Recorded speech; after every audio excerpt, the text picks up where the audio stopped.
So in this video we are going to cover the most important topic of the solution chapter of your class 12th, that is solubility, and in this case we will also discuss about the Henry's law and its applications. So the first point is the solubility of solid in liquid, कि जब solid liquid में dissolve होते हैं तो कैसे उस solubility पे temperature और pressure का effect होता है. So सबसे पहले अगर हम बात करें temperature की, तो उसमें क्या होता है, exothermic के केस में अलग होता है, endothermic के केस में अलग होता है. तो इसे हम समझेंगे लीचैटलियर प्रिंसिपल से. उससे पहले हम देख लेते हैं एक बार effect of pressure. Effect of pressure क्या होता है कि जब हम सॉलिड को लिक्विड में डिसॉल्व करते हैं तो उस केस में जो प्रेशर होता है उसका कोई इफेक्ट नहीं होता, that is unaffected by the pressure. लेकिन अगर हम टेम्परेचर की बात करते हैं तो उसमें हम बात करेंगे एक्सो की भी और एंडो की भी. तो एक्सोथर्मिक में क्या होता है, जब भी एक्सोथर्मिक रिएक्शन की बात करते हैं तो इसमें एनर्जी एमिट होती है, हीट एमिट होती है, और एंडो के केस में हीट एब्जॉर्ब होती है. तो इस केस में क्या होता है, solubility is inversely proportional to temperature, की अगर हम टेम्परेचर को बढ़ाएंगे तो सॉल्युबिलिटी घट जाएगी, और अगर टेम्परेचर को घटाएंगे तो सॉल्युबिलिटी बढ़ जाएगी, और एंडो के केस में ही डायरेक्टली प्रोपोर्शनल होता है. तो पहले एक बार इसे समझेंगे कि ऐसा ही क्यों होता है. तो उसके लिए हम देखते हैं यहाँ पे सॉल्यूट प्लस सॉल्वेंट क्या होगा, सॉल्यूशन. इसे ही हम क्या कहते हैं, सॉल्युबिलिटी, कि जब सॉल्यूट सॉल्वेंट में कंप्लीटली डिसॉल्व हो जाता है तो वो किसकी फॉर्मेशन कर लेता है, सॉल्यूशन की फॉर्मेशन करता है. तो अकॉर्डिंग अगर हम यहाँ पे अप्लाई करेंगे लीचैटलियर प्रिंसिपल, तो देखो बेसिकली लीचैटलियर प्रिंसिपल होता क्या है. इसमें क्या होता है कि कोई भी सिस्टम जो इक्विलिब्रियम में है, कोई भी सिस्टम जो इक्विलिब्रियम में है वो क्या करता है, हमेशा इक्विलिब्रियम में ही रहना चाहता है. लेकिन हम क्या करते हैं, टेम्परेचर और प्रेशर का चेंज करके उसके इक्विलिब्रियम को डिस्टर्ब कर देते हैं. इक्विलिब्रियम को जैसे ही हम डिस्टर्ब करेंगे तो सिस्टम दोबारा से क्या करेगा, इक्विलिब्रियम में आना चाहेगा. तो जैसे ही वो इक्विलिब्रियम में आना चाहेगा वो अपने अंदर कुछ चेंजेस करेगा. ठीक है, चेंजेस कैसे कर सकता है वो, सपोज हम क्या करते हैं, अगर हम क्या करेंगे, कंसंट्रेशन को बढ़ा देंगे तो जो सिस्टम होगा वो सिस्टम क्या करेगा, इसमें कंसंट्रेशन को डिक्रीज करने की कोशिश करेगा. अगर हम टेम्परेचर को बढ़ा देंगे तो सिस्टम क्या करेगा, टेम्परेचर को घटाने की कोशिश करेगा. वो ऐसा क्यों करता है, ताकि वो किस में आ जाए, दोबारा से इक्विलिब्रियम में आ जाए. इसीलिए वो क्या करता है, जो भी हमने उसमें चेंजेस किए हैं उनको क्या कर देता है, अंडू कर देता है, दोबारा से वैसा ही कर देता है, ताकि वो दोबारा से इक्विलिब्रियम में आ जाए. अब उसको कंसंट्रेशन डिक्रीज करने के लिए, उसे टेम्परेचर डिक्रीज या इंक्रीज करने के लिए इक्विलिब्रियम की कौन सी डायरेक्शन में शिफ्ट होना पड़ेगा, फॉरवर्ड या बैकवर्ड, वो हमें पता चलता है इससे लीचैटलियर प्रिंसिपल से, कि रिएक्शन फॉरवर्ड में शिफ्ट होगी या रिएक्शन बैकवर्ड में शिफ्ट होगी. तो सबसे पहले हमने एक्सोथर्मिक का केस देखा था. एक्सोथर्मिक में हमारे पास क्या था, solubility is inversely proportional to temperature. अब हम इस चीज़ को प्रूव करते हैं. ठीक है, देखो सॉल्यूट प्लस सॉल्वेंट क्या होता है, सॉल्यूशन. अगर हम एक्सोथर्मिक कंडीशन मानते हैं तो वहाँ पे हीट रिलीज होगी, तो हीट को मैंने कहाँ लिख दिया, प्रोडक्ट साइड में. अगर मैं यहाँ पे क्या करूँगी, टेम्परेचर को इंक्रीज़ करूँगी, टेम्परेचर को इंक्रीज़ करूँगी तो सिस्टम क्या करेगा, टेम्परेचर को डिक्रीज़ करने की कोशिश करेगा. अगर मैंने हीट को बढ़ाया है, टेम्परेचर को बढ़ाने का मतलब क्या है, मैंने हीट को इंक्रीज़ किया है, तो सिस्टम क्या करेगा, हीट को डिक्रीज़ करेगा. ठीक है, अब हीट डिक्रीज कौन से डायरेक्शन में हो सकती है, जब ये फॉरवर्ड में मूव करेगा या जब ये बैकवर्ड में मूव करेगा. देखो अगर ये फॉरवर्ड में मूव करता है तो रिएक्टेंट घटता है और प्रोडक्ट बढ़ जाता है. तो फॉरवर्ड में मूव करने से तो हीट दोबारा से बढ़ रही है, घट तो नहीं रही. तो हम क्या करेंगे, रिएक्शन को किस डायरेक्शन में शिफ्ट करा देंगे, बैकवर्ड डायरेक्शन में. बैकवर्ड डायरेक्शन में शिफ्ट करेंगे तो ये क्या हो जाएंगे, रिएक्टेंट, और ये क्या हो जाएंगे, हमारे प्रोडक्ट. तो इसमें रिएक्टेंट क्या होता है, डिक्रीज होता है, और प्रोडक्ट इंक्रीज होता है. तो इस केस में क्या हो जाएगी, हीट डिक्रीज हो जाएगी.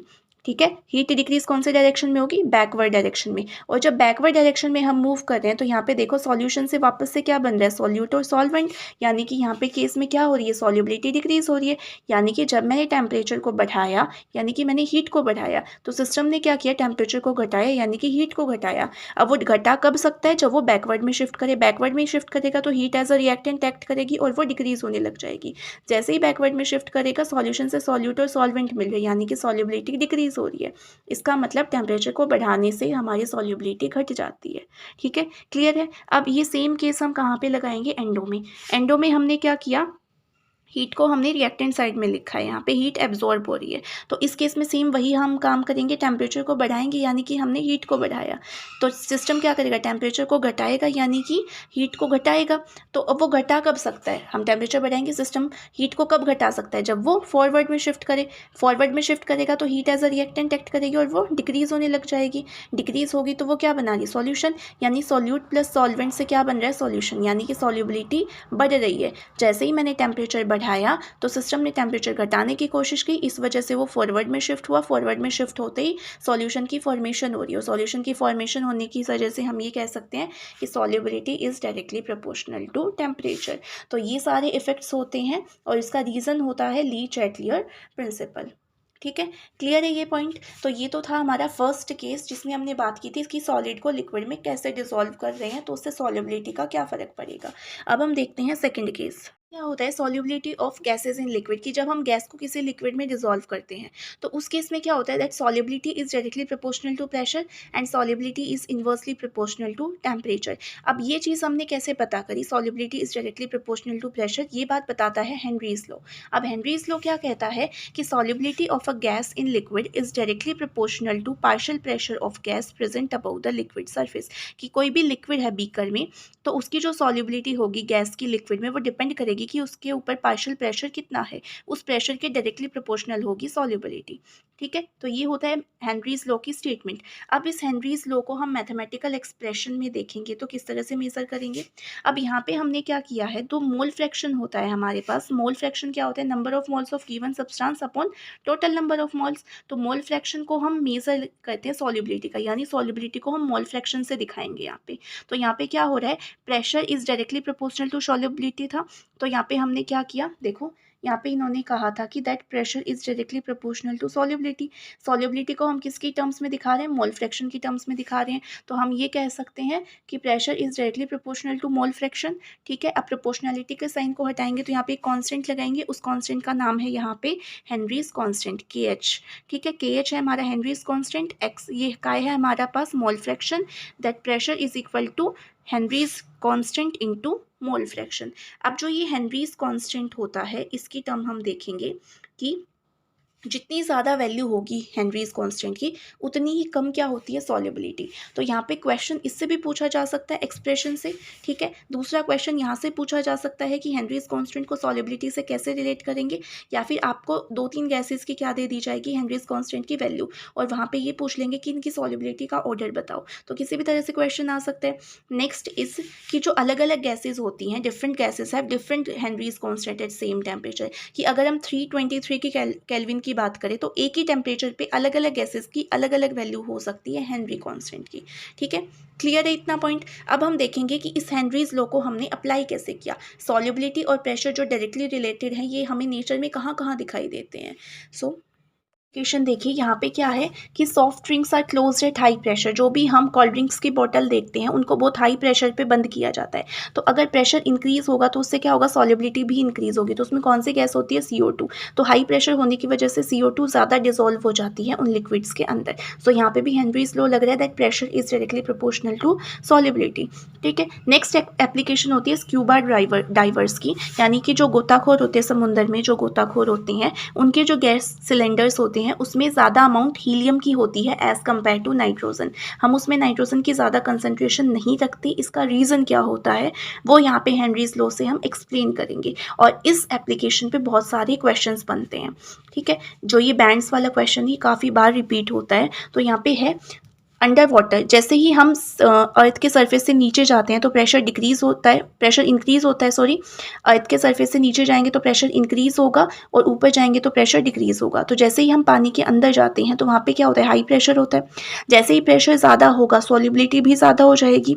तो हमने क्या की, गैस इनहेल की, जो भी गैस सिलेंडर में गैस थी वो हमने इनहेल की तो उसकी सॉल्युबिलिटी इंक्रीज हो जाएगी। कहाँ पे, ब्लड में, हाई प्रेशर है। तो जैसे ही वो गोताखोर सरफेस पे आएंगे, जैसे ही वो कहाँ पे आएंगे, सरफेस पे, तो वहाँ पे क्या हो रहा है, प्रेशर डिक्रीज हो रहा है। जैसे ही प्रेशर डिक्रीज होगा जो सॉल्युबिलिटी है वो भी डिक्रीज हो जाएगी, यानी गैसेस बाहर आने की कोशिश करेंगी। जैसे ही बाहर आएंगी वहाँ पे क्या होगा, हम अगर हमने नाइट्रोजन ज़्यादा ले रखी होगी वहाँ पे तो उसकी वजह से जो कैपिलरीज होती हैं वो ब्लॉक हो जाती हैं और उस कंडीशन को कहा जाता है फॉर्मेशन ऑफ बैंड्स। इसमें है because of decrease in solubility N2 creates band. Band क्या होते हैं कि कैपिलरी ब्लॉक हो जाती है, ब्लड फ्लो हो नहीं पाता जिस वजह से डेथ हो जाती है। तो इस वजह से हम क्या करते हैं, हीलियम की कंसंट्रेशन को ज़्यादा रखते हैं, नाइट्रोजन को कम रखते हैं। इसका रीज़न होता है क्योंकि नाइट्रोजन टॉक्सिसिटी क्रिएट करती है। ठीक है, ये थी हमारी थर्ड एप्लीकेशन कि स्क्यूबा डाइवर्स में हीलियम की कंसंट्रेशन ज़्यादा क्यों रखते हैं, नाइट्रोजन की क्यों नहीं करते, due to formation of bends. Clear है, ठीक है। तो इसे स्टेप बाय स्टेप समझना है आपको। एक बार में समझ नहीं आए तो आप वीडियो को दोबारा बैक करके देख सकते हैं, आपको इजीली समझ आ जाएंगे ये तीनों एप्लीकेशन, ठीक है। उसके बाद हम नेक्स्ट एप्लीकेशन की बात करते हैं, दैट इज़ एट एल्टीट्यूड। ये एल्टीट्यूड यानी कि जब हम पहाड़ों पे जाते हैं तो वहाँ पे जैसे ही अर्थ सरफेस के ऊपर जाना शुरू करेंगे तो जो प्रेशर है वो डिक्रीज़ होना शुरू हो जाता है, तो वहाँ पे ऑक्सीजन का प्रेशर बहुत कम होता है, जिस वजह से ऑक्सीजन ब्लड में इतनी ज़्यादा डिजोल्व नहीं हो पाती, उसकी सॉल्युबिलिटी भी क्या हो जाती है, कम हो जाती है। सॉल्युबिलिटी कम होगी तो जो टिश्यू होंगे हमारे और जो ब्लड होगा उसमें ऑक्सीजन कम होगी। अब टिश्यू को ऑक्सीजन कम मिलेगी तो इस वजह से जो क्लाइंबर्स होते हैं उन्हें वीकनेस फील होती है, जैसे जैसे वो ऊपर जाते हैं उन्हें वीकनेस फील होती है। इसका रीज़न यही होता है कि प्रेशर कम हो जाता है, जिसकी वजह से ऑक्सीजन की सॉल्युबिलिटी ब्लड में भी कम हो जाती है। सो ये थी कुछ एप्लीकेशंस जो हेनरीज लॉ के जहाँ से क्वेश्चन बन सकता है। So thank you for watching. Any doubt you can comment on it.